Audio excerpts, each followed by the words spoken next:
Okay, ayos at andito ka na ngayon. Congratulations. And I'm so happy na makita ka ngayong araw na to. And I'm so excited na i-share sa iyo yung mga pag-uusapan natin dito sa free video series na to.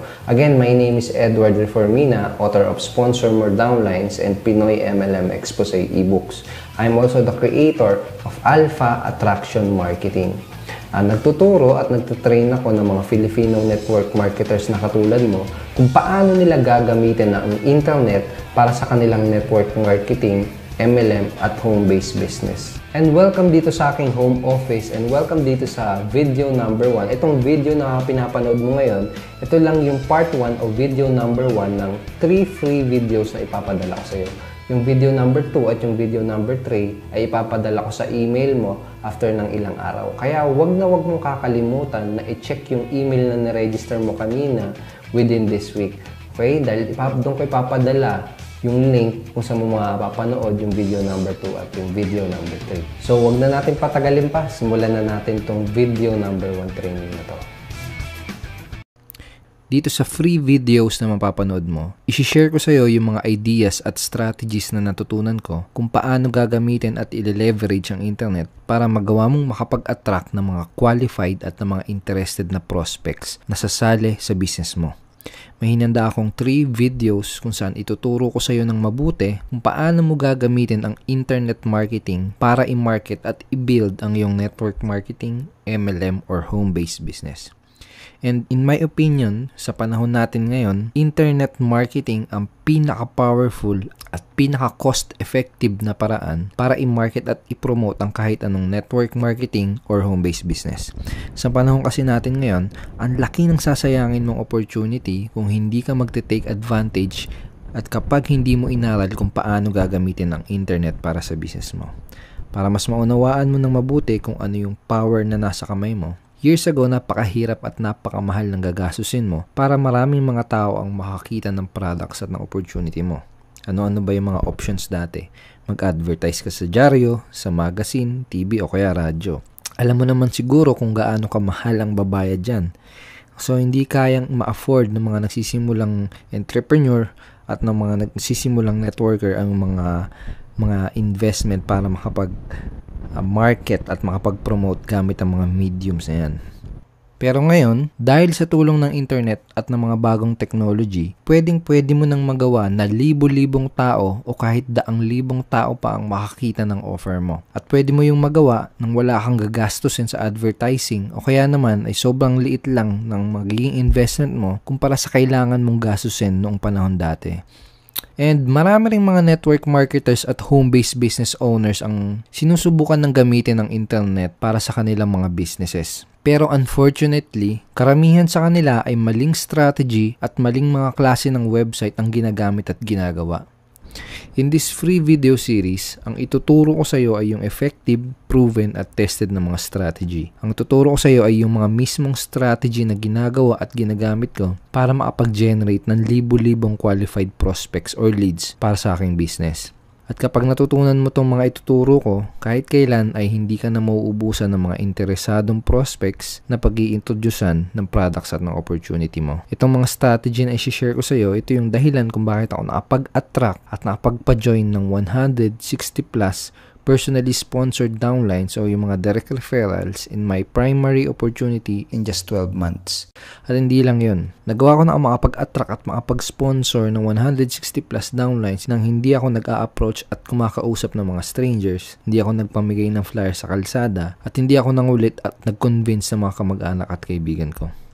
Nagawa ko yun sa tulong ng internet at sa tulong ng strategy na gusto kong i-share sa iyo.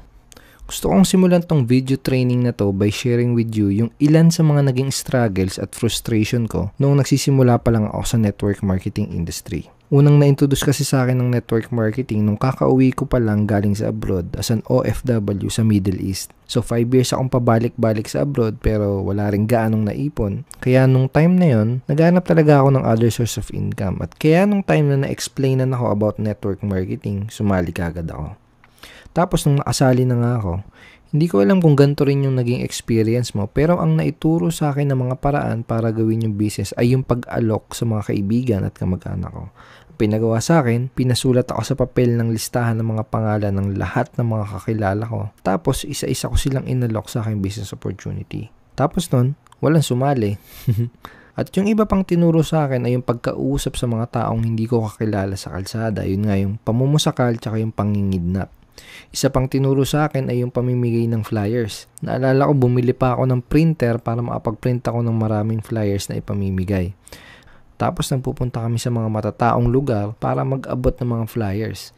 Karamihan dun sa napagbibigyan ko ay tinatapon lang yung papel na inaabot ko. Yung iba naman, para akong invisible, hindi ako pinapansin. Tapos, lagi ko rin bit-bit yung clear book ko para ready ako palaging mag-explain at maglatag ng complan. Sobrang kumapal rin talaga mukha ko noon kasi nagpe-present ako kahit sa mga taong nakakatabi ko lang sa bus. Okay? So, walang masama sa mga approach na yun, pero hindi sila nag-work para sa akin at sa napakaraming networkers na nakausap at nakilala ko. But those approach may work for some people. Kung ikaw yung tipo na nag-e-enjoy sa pagkausap ng kung sino-sinong taong makakasalubong mo sa kalsada, sa malls at kung saan-saan pa, kung ikaw yung tipo na nag-e-enjoy sa paulit-ulit na rejections mula sa mga kamag-anak at kaibigan mo, kung ikaw yung tipo ng ganun, those strategies may work for you. Pero kung kagaya mo ko at kung kagaya ka ng karamihang network marketers na nakausap at nakilala ko na hindi komportable sa ganong klaseng approach ng pag-build ng business at kung hindi ka nag-e-enjoy sa pamimigay ng flyers at sa pamumusakal o kaya naman kung ikaw yung tipo na nasubukan na yung ganong paraan pero katulad ko ay hindi rin nag-work para sa iyo yung mga approach na yun, I have a good news for you dahil baka itong strategy na ituturo ko sa video training series na to ang makatulong sa iyo. So, nung ginagawa ko nga yung mga traditional strategies, nag-struggle talaga ako. Wala akong mapasali kahit ang dami ko nang nakausap at ang dami ko nang napag-alokan na tao. Kaya na-realize ko kagad na merong two major limitations sa mga old school at traditional strategies. At ang two major limitations na yon ay quality at quantity. Quality muna ang pag-usapan natin.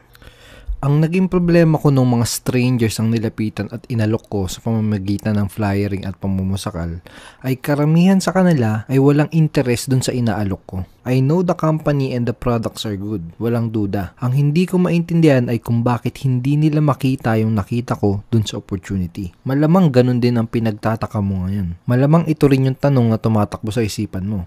Ang ganda-ganda naman ng opportunity mo, ang ganda ng benefits, ang ganda ng products, pero ang nakakagulat, bakit hindi sila interesado? At bakit hindi sila bumibili at sumasali? Well, simple lang ang sagot o explanation kung bakit hindi sila interesado. At yun ay dahil wala sila nung desire na kagaya na meron ka at meron ako. Ano yung mga desire na yun? Desire to have a better lifestyle, desire to have more time and more money, desire to help others succeed, etc. etc. Kung pampapayat or for weight loss yung product na inaalok mo, ang dahilan kaya hindi sila bumili ay dahil wala silang desire na pumayat. Wala silang pinakitang interest at wala silang desire dun sa offer mo. Kung pampaputi ang products mo, kaya sila hindi bumili, simple lang, wala silang desire pumuti. Wala silang pinakitang interest at wala silang desire dun sa offer mo. Kung food supplement naman ang binibenta mo, kaya sila hindi bumili, simple lang din, wala silang desire maging healthy. Wala silang pinakitang interest at wala silang desire dun sa offer mo. Kung information products like e-books ang binibenta mo, kapag hindi sila bumili, simple lang ang sagot, wala silang desire matuto. Wala silang pinakitang interest at wala silang desire dun sa offer mo. Kung hindi sila sumali sa opportunity na inaalok mo, simple lang ang explanation. Wala silang desire magkaroon ng better lifestyle, wala silang desire magkaroon ng mas maraming income at oras katulad mo. Wala silang pinakitang interest at wala silang desire dun sa offer mo. Kalokohan kasi yung mga nagsasabi na wala silang time, wala silang pera. Kapag ang tao kasi ay may desire dun sa isang bagay, they will find a way. Hahanap at hahanap sila ng paraan para makuha yung bagay na yun. So ang tanong, paano ba natin magagawa na puros interesado yung mga taong makakausap at makakakita ng products at opportunity natin? Simple lang din ang sagot.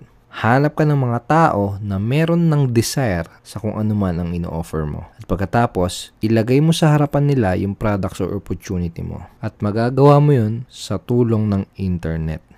Isipin mo, ikaw nung bago mo palang makita yung opportunity na pinasukan mo, most probably ay may desire ka na. May desire ka na magkaroon ng better lifestyle, may desire ka na dun sa solution na pinoprovide ng products mo, etc. Kaya nung oras na makita mo yung opportunity mo, you took immediate action, tama ba? Kailangan ang targetin mo ay yung mga taong kagaya mo using effective internet marketing strategies. Kailangan mong gawin ay targetin yung mga taong kagaya mo na may desire na o mataas yung possibilities na magkaroon ng desire dun sa products at opportunity na ina-offer mo. And to be honest with you, ang pinaka-worst na paraan para humanap ng tao na may katulad na desire na meron ka o kagaya mo ay yung pagkausap sa mga random people sa kalsada. Dahil karamihan talaga na makakausap mo sa kalsada ay hindi magiging interesado. Pero imagine kung yung mga makakakita ng ads or ng presentation mo ay yung mga kagaya mo. Tingin mo mapapasali mo rin ba sila ng mas madali? There are two ways to market your business sa panahon natin ngayon. Wala na tayo sa 1960s, wala tayo sa 1970s, at hindi rin tayo nasa 1980s. Ang pag-uusapan natin ay yung two ways to market sa panahon natin ngayon. First way ay yung ala chamba style. Paano to? Kausapin mo lahat ng humihingang makasalubong mo hanggang sa makachamba ka ng tao na kagaya mo o kagaya natin na may desire. Okay? Kaya ala chamba. Tumachamba ka lang. Parang parang nagsuot ka ng blindfold tapos sinusubukan mo makashoot sa basketball ring. Nagbabaka sakali ka na makachamba. Pangalawang way to market your business sa panahon natin ngayon is internet marketing. And in my opinion, kung gusto mong makapag-save ng pera, oras at panahon, at kung gusto mong maging effective, ito yung strategy na kailangan mong gawin para sa business mo. Ito yung strategy na ginagawa ko, and I'm using the power of internet to locate yung mga tao na may desire kagaya ko, katapos nilalagay ko yung offer ko sa harapan nila. Effective marketing is knowing who is your target market and positioning your offer in front of them. Positioning your offer sa harap ng mga tao na may desire na sa kung ano man ang ino-offer mo. May kukwento ko sa yung isang analogy para mas maunawaan natin ng mas mabuti itong idea na to. Sabihin natin na itong si Frank at ikaw ay sumali ng iisang network marketing company.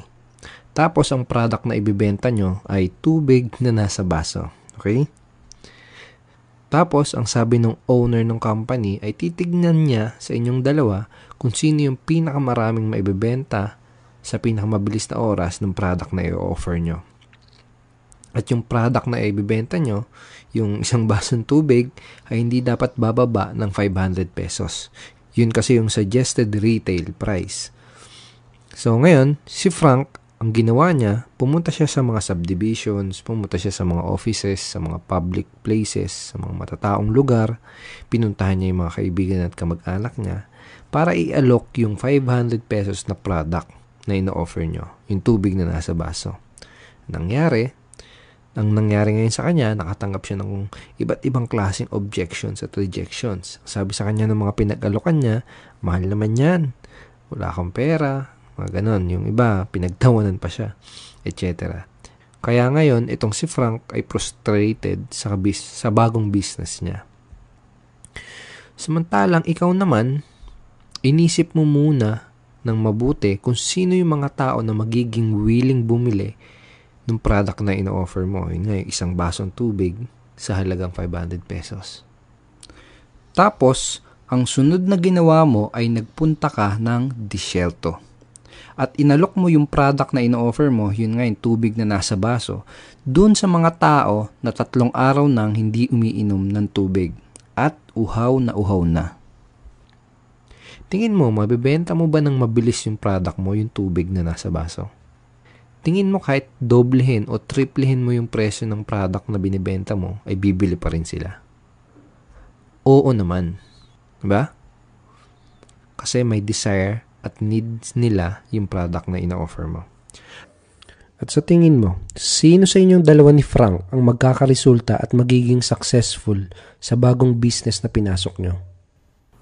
Alam ko na tong example na to ay medyo may pagkakuwela, medyo exaggerated. Pero yung point na gusto kong maintindihan mo ay yung kapag ang prospect na pinag-alukan mo ay yung may desire or may need na sa kung ano man yung ino-offer mo, hindi ka na mahihirapan na magbenta. Hindi mo na kailangan mag-convince, hindi mo na kailangan mang-hype, etc.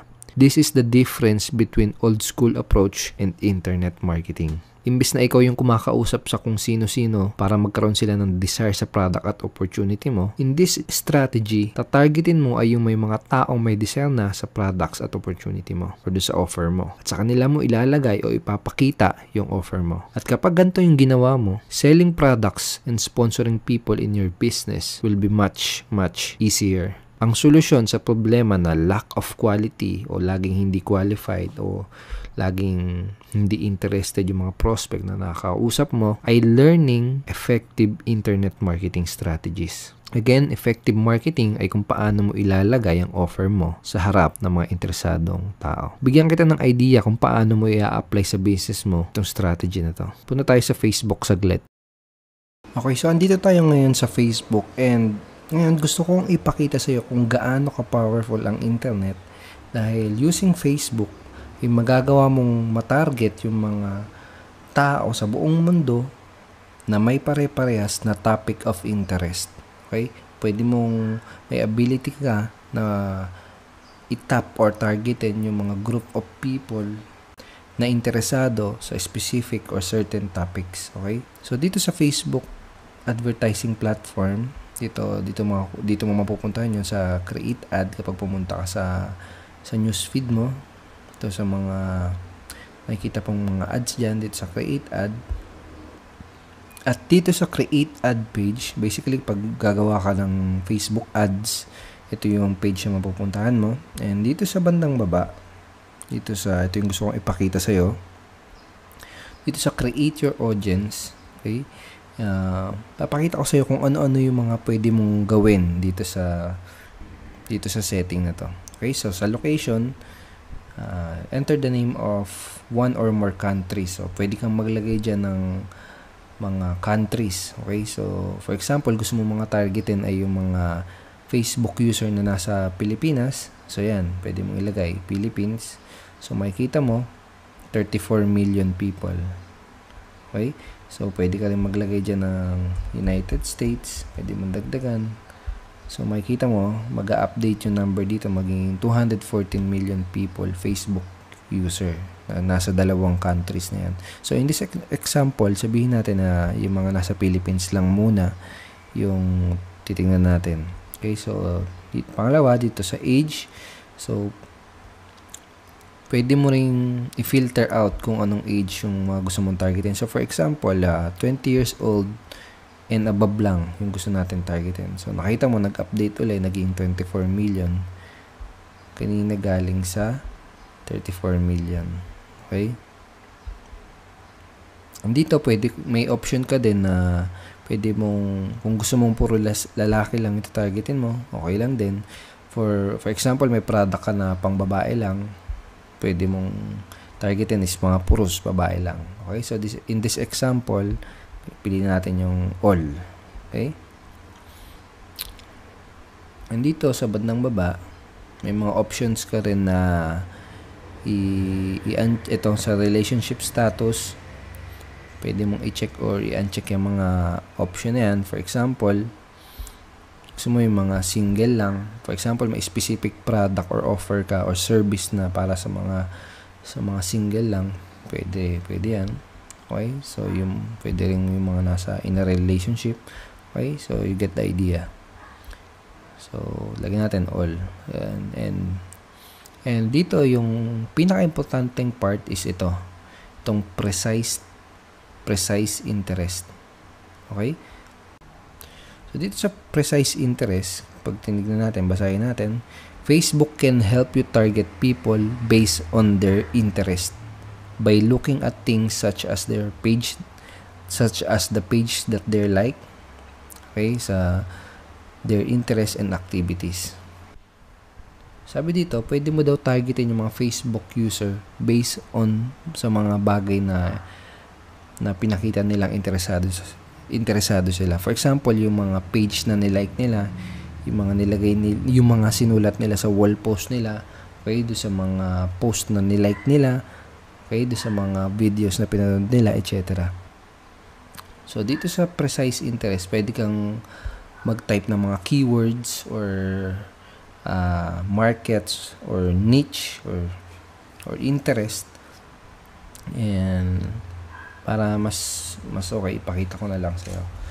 So, for example, sabihin natin na yung product na ino-offer ng company mo or product na ino-offer mo ay related sa health and fitness. Sabihin natin ganun. So, pwede mo diyang i-type health and fitness.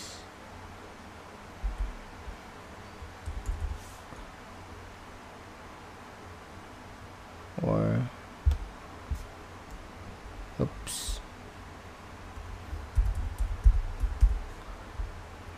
ito, health diet.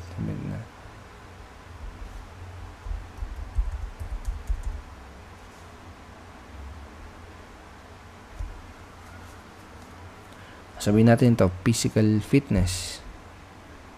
So, makikita mo na dito sa Philippines, okay? Sa Philippines, may 1.5 million na tao dito sa Philippines na 20 years old above ang nagsabi na interested sila sa physical fitness. Okay? So, ganito nag-work yung Facebook ads. Okay? So, sabihin natin na dagdagan pa natin. Pwede ka rin dito sa precise interest, pwede kang mag-type ng multiple interest dito, multiple keywords. For example, lagyan natin health, diet. Okay? So, makikita mo, mag-a-update yung number dito. Magiging 1,720,000 people. Okay? So, imagine, ganyang karami yung makakakita ng website mo or ng blog mo. O kaya, ganyang karami yung kaya mong targetin na makakakita ng opportunity or ng products presentation mo. Okay? So, na-imagine mo na yung power niya, di ba? O, sabihin natin na filter out mo lang yung cities. For example, gusto mo lang targetin is yung nasa Manila. Okay? Para mapapapunta mo sa office. So, yan. Nakikita mo na 178,000 people who lives in Philippines in Manila, age exactly 20 and older, who like physical fitness or healthy diet. Okay? So, ganyan kadami, 178,000 people. Okay? O, sabihin naman natin na ang product na ino-offer mo is skin whitening. Tingnan natin kung meron. Pampaputi. Diba? So, ito, skin whitening. So, makikita mo dito na 62,000 people na nasa Manila. Okay? Yung 62,000 Facebook user na nagsabi na interesado sila sa skin whitening. So, sabihin natin sa buong Pilipinas yung gusto mo targetin. Close natin yung Manila. So, ngayon, nag-update siya. Nakalagay 620,000 people na 20 years old and above na nasa Pilipinas na interest sa topic na skin whitening or interesado na paputiin yung balat nila. Okay? So, imagine na may skin whitening product ka and ganyang karami yung potential prospect na pwedeng makakita ng offer mo. Imagine kung gaano ka powerful yun, di ba? O, sabihin naman natin na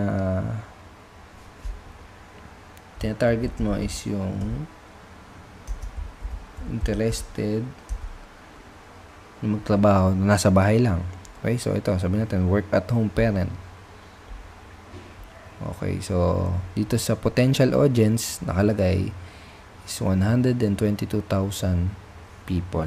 Okay, so itong suggested likes and interest, pwede mo rin i-click yan. For example, itong home business, pwede mo i-click yan, masasama rin siya dito sa precise interest. So, nakita mo, nag-update, naging 200,000.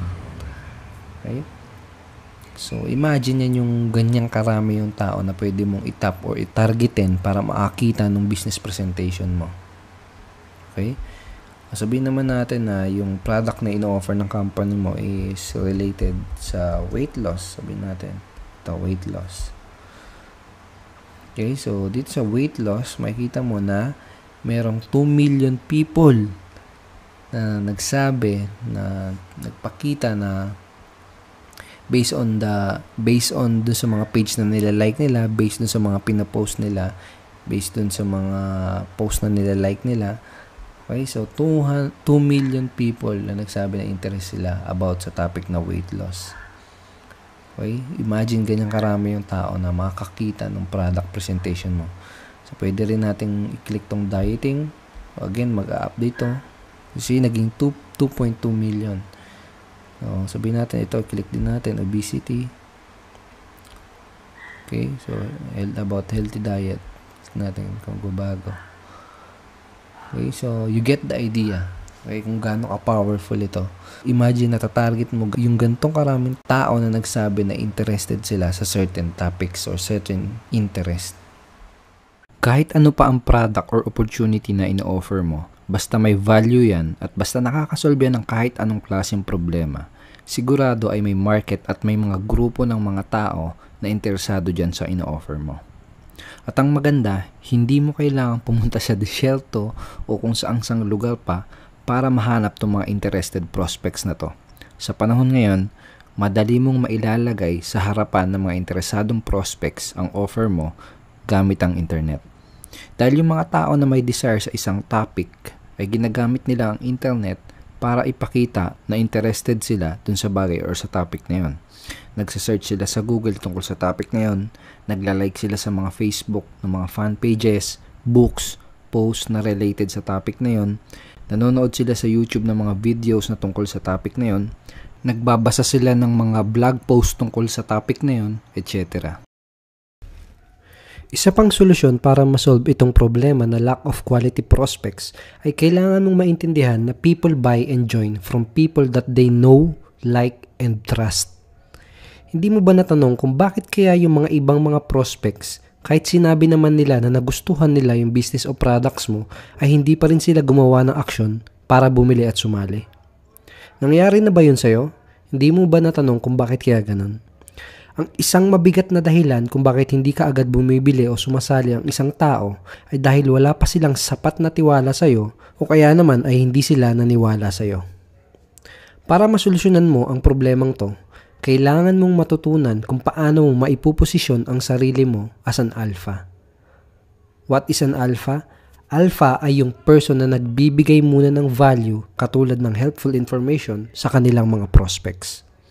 Kapag nagbibigay ka kasi ng value, ma-appreciate ka ng mga prospects mo dahil ikaw muna ang unang nag-invest sa kanila. Hindi mo muna inisip ang sarili mo at ang inisip mo muna ay ang makatulong sa kanila.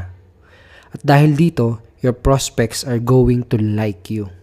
At kapag nakatulong sa kanila yung binigay mong valuable information, this will establish trust sa mga prospect mo at yun yung perfect na time para i-introduce mo sa kanila yung mga products at opportunity mo. Ito yung isang simpleng example.